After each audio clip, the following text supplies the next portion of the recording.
अस्सलामु अलैकुम व रहमतुल्लाहि व बरकातुहू।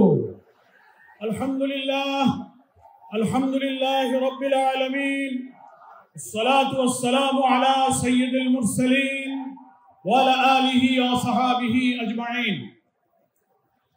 बांग्लादेश जमात इस्लामी डाके आजकेर এই ঐতিহাসিক জনসমুদ্রের সংগ্রামী সভাপতি, বাংলাদেশের 18 কোটি মানুষের মুক্তির ঠিকানা, বাংলাদেশের মানুষের নন্দিত নেতা, মানবিক নেতা, নতুন বাংলাদেশের স্বপ্ন সারথী ডাক্তার শফিকুর রহমান।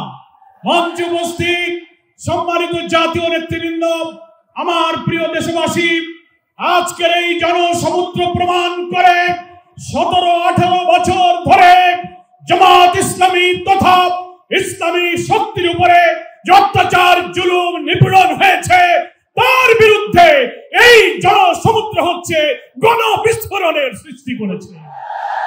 জামাত ইসলামীর শহীদ নেতৃবৃন্দকে কারাগারে বৃদ্ধ বয়সে ফাঁসিতে ঝুলিয়ে হত্যা করা হয়েছে। মজলুম বৃদ্ধ নেতাদের কারাগারে তিলে তিলে তাদেরকে হত্যা করা হয়েছে। জামাত ইসলামের নিবন্ধন কেড়ে নেওয়া হয়েছে, প্রতীক কেড়ে নেওয়া হয়েছে, ক্রস ফায়ার, আয়নাঘর, রিমান্ড, হাজার হাজার লোকদের কারারুদ্ধ করে দুনিয়া জানে বাংলাদেশের মধ্যে সবচেয়ে মজলুম হচ্ছে জামাত ইসলামী। আর সেই মজলুম সংগঠনের প্রিয় নেতা ডাক্তার শফিকুর রহমান হচ্ছে এমন মানবিক নেতা, জুলাই অভ্যুত্থানের, জুলাইয়ের উত্তাল দিনগুলোতে আমিরে জামাত 17 তারিখে হজ সফর করে যখন দেশে ফিরলেন, 18 তারিখে আমরা সাংবাদিক সম্মেলন করলাম। সেই দিন রাতেই প্রতিদিন ছাত্র হত্যা হচ্ছে, আমিরে জামাত আমাদের ডেকে বললেন যত লোক নিহত হচ্ছে, যত আহত হচ্ছে, এরা কোনো দলের নয়, সব শহীদ আমাদের শহীদ, সব আহত আমাদের আহত। আপনারা বাড়িতে বাড়িতে যান। তিনি সব শহীদদের বাড়িতে বাড়িতে নিজে গেলেন, আমাদেরকে পাঠালেন।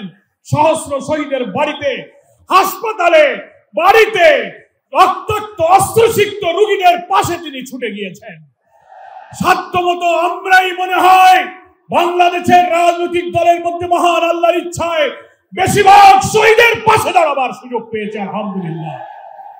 বন্যা আসলো, তারপর আমিরে জামাত বন্যা কবলিত মানুষের পাশে ছুটে গেলেন।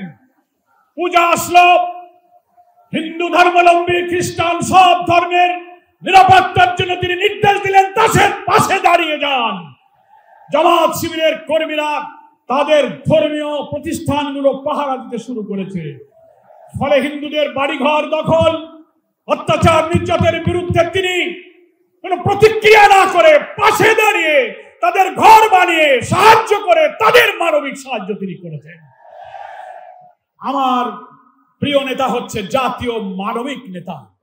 তিনি বাংলাদেশে মানবিক সমৃদ্ধ বাংলাদেশের জন্য একটি জাতীয় ঐক্যের ডাক দিয়েছেন। আল্লাহর আসমান থেকে নাজিল হওয়া কোরআন এবং সুন্নাহর ভিত্তিতে একটি কল্যাণ রাষ্ট্র প্রিয় নবী মুহাম্মদ মুস্তাফা সাল্লাল্লাহু আলাইহি ওয়াসাল্লাম দুনিয়ার মানুষের জন্য যে আদর্শ রেখে গেছেন, সেই আদর্শকে ভিত্তি করে চলমান সভ্যতা, প্রয়োজন, চ্যালেঞ্জকে সামনে রেখে আমরা একটি কল্যাণ, একটি সুশাসনের রাষ্ট্র কায়েম করতে চাই। তাই আসুন ডাক্তার শফিকুর রহমানের ডাকে সাড়া দিয়ে জুলাই অভ্যুত্থানের চেতনাকে ধারণ করে আগামী নির্বাচনে দাঁড়িপাল্লার পক্ষে তরুণ প্রজন্মের প্রথম ভোট দাঁড়িপাল্লার পক্ষে হোক। এই স্লোগান তুলে নতুন বাংলাদেশ বিনির্মাণে আমরা ইসলামী এবং দেশপ্রেমিক শক্তিকে ঐক্যবদ্ধ করি। আল্লাহ হাফেজ। বাংলাদেশ জিন্দাবাদ, জামাত ইসলামী জিন্দাবাদ। আসসালামু আলাইকুম।